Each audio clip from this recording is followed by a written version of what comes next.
प्रदेश की सरकार से अपनी मांगों को मनवाने के लिए, फसलों का उचित दाम निर्धारित करवाने के लिए, किसानों पर लगाई गई एफआईआर को वापस करवाने के लिए और इसके साथ साथ तमाम उन सिंचाई सुविधाओं को सुचारू रूप से शुरू करवाने के लिए देश का किसान सरकार से गुहार लगा रहा है कि हमारी इन तमाम मांगों को पूरा कर दीजिए, जिससे कि हमारी जिंदगी में कुछ खुशी के पल आ सके। लेकिन दूसरी तरफ मोदी सरकार लगातार किसानों पर अत्याचार के जुल्म ढा रही है। जी हां, ताजा रिपोर्ट आपको बता दें कि हरियाणा के जींद में खनौरी बॉर्डर पर किसानों और पुलिस बलों के बीच हुई मुठभेड़ में 2 किसानों को गोली लगने की खबर सामने आई है। वहीं पैलेट बम और आंसू गैस के गोले भी छोड़े गए। इस बीच ये खबर भी सामने आई है कि एक किसान की गोली लगने के कारण मौत हो गई है। सुरक्षा बलों ने वहां पर गोलीबारी की, फायरिंग की और उस फायरिंग के कारण एक किसान के सर में गोली लगी। सर में गोली लगने की कुछ देर के बाद उसको अस्पताल में भर्ती करवाया गया, जहां पर डॉक्टरों की टीम ने उसे मृत घोषित कर दिया। चुनौतीपूर्ण विषय है। जिस तरीके से लगातार 4 दौर की मीटिंग हो चुकी है, केंद्र सरकार से किसान एमएसपी को लेकर गारंटी कानून चाहता है, 23 फसलों को लेकर यहां पर गारंटी कानून चाहता है। देश के 2 राज्य हरियाणा और पंजाब, जो कि देश की खाद्यान्न उत्पादन का लगभग 95% हिस्सा तय करते हैं, यानी कि गेहूं, चावल और गन्ना के रूप में देश में सर्वाधिक कहीं उत्पादन होता है तो हरियाणा और पंजाब में होता है। लेकिन हरियाणा और पंजाब का बॉर्डर, शंभू बॉर्डर और खनौरी बॉर्डर इस वक्त युद्ध का मैदान बन चुका है। एक तरफ कटीली तारें लगी है, दूसरी तरफ सुरक्षा बल तैनात किए गए हैं, तो एक बैरिकेडिंग लगा करके दूसरी तरफ किसानों को रोका गया है और लगातार वहां पर पैनी नजर रखी जा रही है। इसी के साथ साथ पॉपलेन मशीन भी लगा दी गई है ताकि उन रास्तों की भी खुदाई की जा सके जहां से किसानों के दिल्ली की तरफ आगे बढ़ने की आशंका है।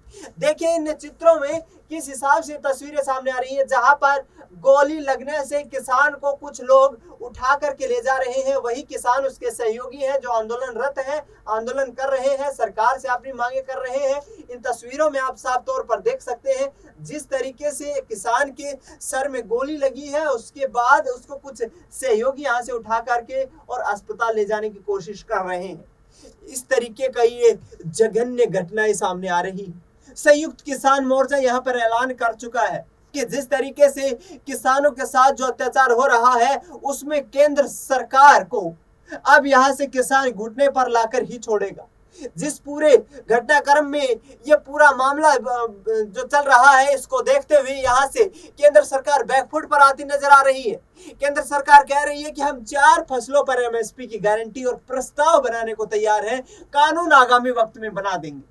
यानी कि उन 4 फसलों में 2 दालें हैं और मक्का और इसके साथ साथ कपास की फसल पर एमएसपी पर आगामी 5 सालों तक खरीद करने की गारंटी सरकार दे रही है। लेकिन किसान संगठनों का यहां पर कहना है कि हमें एमएसपी पर लिखित कानून चाहिए। इसके साथ साथ जितने भी मुकदमे किसान आंदोलन के दौरान किसानों पर लगे थे, उनको वापस ले सरकार। जो आंदोलन के दौरान किसान शहीद हो गए थे, उनके परिवारों की आर्थिक स्थिति के लिए उनकी मदद की जाए और इसके साथ साथ पराली को जलाने पर भी जितने भी मुकदमे दर्ज हैं, उनको भी वापस लेने का काम किया जाए। यानी कि साफ तौर पर यह संकेत दिया जा रहा है कि किसान इस वक्त उग्र रूप धारण किए हुए हैं, सरकार के द्वारा दिए गए आश्वासन के खिलाफ आंदोलन कर रहा है और इसके बाद किसानों का एक जत्था दिल्ली के लिए रवाना होने की भी बात कर रहा है। सुनाते हैं आपको किसान नेता किस तरीके से दिल्ली कूच का ऐलान करते हुए नजर आ रहे हैं, सुनिए। सीपी के अनुसार एमएसपी का मतलब होता है मिनिमम सपोर्ट प्राइस को और गहनता से उसकी पड़चोल करोगे तो उसका मतलब ये होता है कि कम से कम आपको जिंदा रखने के लिए, आपको स्टैंड रखने के लिए एक सपोर्ट दी जा रही है। आपके लिए कोई भी उसमें इनकम देने वाली चीज कोई नहीं है उसमें, और वो भी देते हैं जब, और उसके ऊपर भी सारी फसलों की अगर हम ये मांगते हैं कि जितनी आप कम से कम भी दे रहे हो भाई, उतनी तो बिक जाए, हमारी उस रेट पे तो बिक जाए, और उसके लिए भी वो गारंटी का कानून ना दें तो इसका मतलब देश का किसान इसी तरह लूटता जा रहे, तो वो हमें स्वीकार नहीं है। इसलिए इन सभी तथ्यों के हिसाब से हम दोनों फोरमों ने आज बैठकर चर्चा करने के बाद ये फैसला लिया है कि ये जो प्रपोजल आई है, ये प्रपोजल किसानों के पक्ष की नहीं है, किसानों के हित की नहीं है, और इसके अनुसार हम इस प्रपोजल को रद्द करते हैं। बिल्कुल पीसफुली ढंग नाल 21 तरीक ਨੂੰ 11 ਵਜੇ ਆਪਾਂ ਦਿੱਲੀ ਵੱਲ ਨੂੰ मूव करांगे। तो सुना आपने यहाँ पर जिस तरीके से किसान ये कहते नजर आ रहे हैं कि हम दिल्ली कूच करने को तैयार हैं, सरकार हमारी कोई बात मान नहीं रही है। दूसरी तरफ हरियाणा और पंजाब के बॉर्डर को जंग का मैदान बना दिया गया है। लगातार वहां पर पुलिस, सुरक्षा बलों और इसके साथ साथ किसानों के बीच लगातार झड़प और मुठभेड़ की खबरें सामने आ रही हैं। और 2024 के लोकसभा चुनाव जो सर पर दिखाई दे रहे हैं, इनको मद्देनजर रखते हुए यहाँ से किसान लगातार यहाँ पर मांग करते नजर आ रहे हैं कि सरकार ने 3 साल पहले वायदे किए थे कि हमारी मांगों को पूरा किया जाएगा, लेकिन अब तक सरकार ने किसी भी प्रकार से कोई वायदा पूरा नहीं किया गया। 4 राउंड की मीटिंग कृषि मंत्री और इसके साथ साथ किसानों के साथ हो चुकी है, लेकिन कोई हल नहीं निकल पाया है। कृषि मंत्री अर्जुन मुंडा कहते हैं कि किसानों के साथ बातचीत लगातार जारी रहनी चाहिए और किस तरीके से उनसे अपनी मांगे मनवाने की बात करते नजर आ रहे हैं। अर्जुन मुंडा केंद्रीय कृषि मंत्री क्या कह रहे हैं, सुनिए जरा। देखिए, जो भी विषय है उन सारे विषयों पर, चाहे वो एमएसपी का हो, चाहे क्रॉप डाइवर्सिफिकेशन का हो, चाहे पराली का हो, चाहे एफआईआर का हो, ऐसे जितने भी विषय हैं सब पर हम चर्चा करने के लिए तैयार हैं। सभी विषयों पर, सभी मुद्दे पर चर्चा करने के लिए तैयार हैं, क्योंकि चर्चा के माध्यम से ही हम किसी समाधान तक पहुंच सकते हैं।